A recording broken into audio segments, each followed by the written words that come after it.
Hey guys, and welcome to Math Channel. 2 divided by 4 divided by 8 divided by 16. So 2 divided by 4 gives us 2 over 4, and 8 divided by 4 gives us 8 over 16.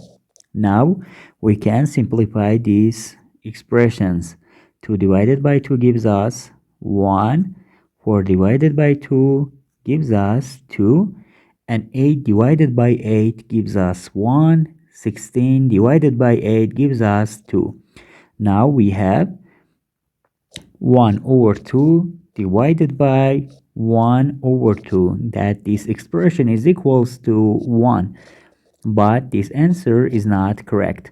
According to the rules of mathematics, when we have more than one division in one expression, we have to solve from left to right. Now, 2 divided by 4 gives us 2 over 4. Now, 2 over 4 divided by 8.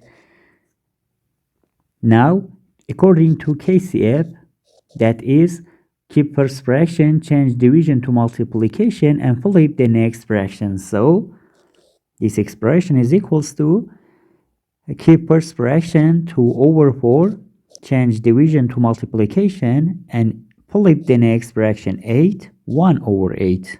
Now we can simplify this expression. 2 divided by 2 gives us 1.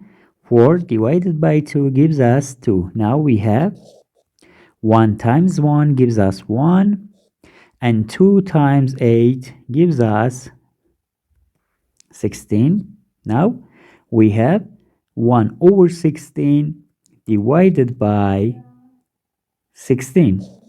Now, according to KCF, keep first fraction 1 over 16, change division to multiplication, and flip the next fraction 16, 1 over 16.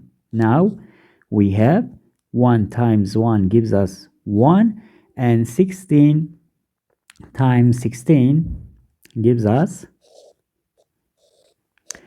6 times 6 gives us 36, 6, and we have 3. 6 times 1 gives us 6, and plus 3 gives us 9. Now 1 times 6 gives us 6, and 1 times 1 gives us 1. Now 6, 5, and 1 plus 1 gives us 2. The final answer is 1 over 256. Thank you for watching. Please like and subscribe if you like this video.